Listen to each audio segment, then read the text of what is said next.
اس لیے کوئی تحریر کرنی ہو تو پہلے بسم اللہ لکھنا چاہیے۔ حدیث مبارکہ میں انس اور اس کے راوی ہیں کہ من کتب بسم اللہ الرحمن الرحیم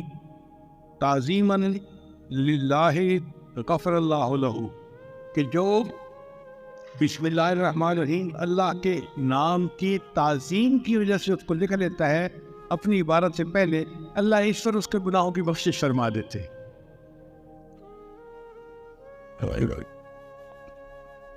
ابو ہریرہ نے روایت کرتے ہیں، یہ دور منصور کی روایت ہے، قال رسول اللہ صلی اللہ علیہ وسلم کہ نبی علیہ السلام نے ارشاد فرمایا کل امر ذی بال لا یبدأ فیہ بسم اللہ الرحمن الرحیم اقطعہ، کہ ہر اچھا کام جو بسم اللہ کے بغیر شروع کیا جائے تو وہ برکت سے خالی ہو جاتا ہے اچھا کام لیکن بسم اللہ نہیں پڑھی، اب اس میں برکت ختم ہو گئی۔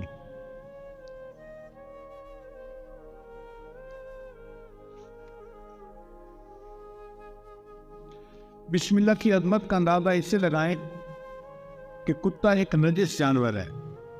حدیث پاک سے آتا ہے جس گھر میں کتا ہوتا ہے وہاں رحمت کا فرشتہ داخل نہیں ہوتا،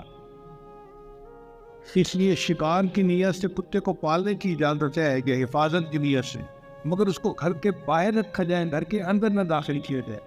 اگر گھر کے اندر کتا آ گیا تو گھر میں سے برکت ختم ہو جائے گی، فرشتے اس گھر میں نہیں آئیں گے۔ تو کتا اتنا نجس جانور ہے۔ نبی صلی اللہ علیہ وسلم نے ارشاد فرمایا اگر کسی برتن کو کتا سونگھ لے تو اس برتن کو 7 مرتبہ پانی سے دھوئے اور 8ویں مرتبہ اس کو مٹی اور ریت کے ساتھ دھوئے تاکہ اس کی نحوست برکت ختم ہو جائے۔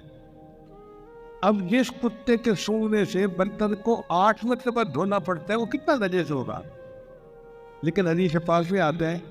کہ اگر شکار کے لیے کتا پالا ہوا ہے، پہلے زمانے میں خرگوش کا شکار کرتے تھے کتوں کے ذریعے سے،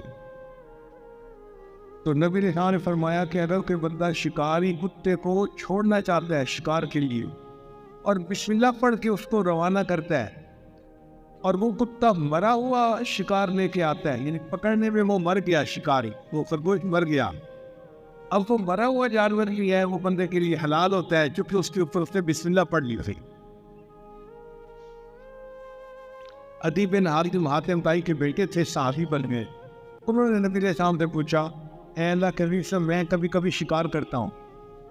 لیکن میں جب اپنا کتا چھوڑتا ہوں نا شکار کے اوپر تو میں تو بسم اللہ پڑھ لیتا ہوں، مگر اس کے ساتھ جنگلی کتے بھی شامل ہو جاتے ہیں شکار کو پکڑنے میں تو شکار مر جاتا ہے، اب کیا میرے لیے اس شکار کو کھانا جائز ہے؟ تو نبی صلی اللہ علیہ وسلم نے فرمایا نہیں، جائز نہیں، اس لیے کہ ان کتوں کے اوپر بسم اللہ نہیں پڑھی گئی، اس لیے ان کا شکار حلال نہیں۔ آپ اندازہ لگائیے بسم اللہ کی برکت کا کہ ایک کتا اتنا نجس جانور ہے، بسم اللہ پڑھ کے شکار کے لیے چھوڑے تو اس کا مرا ہوا جانور بھی شریعت نے حلال کرا دے۔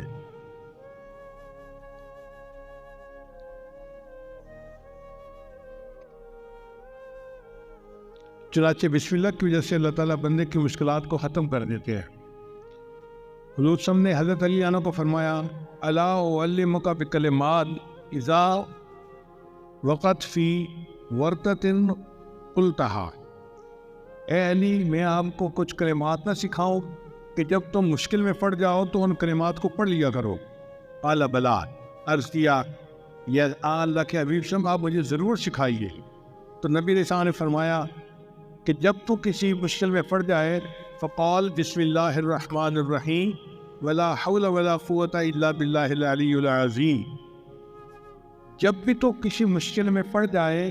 تو بسم اللہ الرحمن الرحیم پڑھا کر اور لا حول ولا قوة الا باللہ العلی العظیم، ان کلمات کے پڑھنے سے اللہ تیری مشکلات کو دور فرمائیں گے۔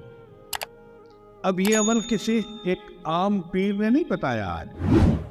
دنیا کے پیروں کے سردار، دنیا کے نبیوں کے سردار حضرت محمد مصطفیٰ احمد مجتبیٰ صلی اللہ علیہ وسلم جو اللہ کے محبوب ہیں، یہ عمل انہوں نے بتایا ہے، تو کتنا سچا اور پکا عمل ہوگا۔ اس لیے ہمیں چاہیے کہ ہم اس عمل کو بندے باندھ لیں، جب کوئی مشکل پیش آئے تو بسم اللہ الرحمن الرحیم ولا حول ولا قوة الا باللہ العلی العظیم یہ پڑھیں گے، اللہ تعالیٰ ہماری مشکلات کو دور کر دیں گے۔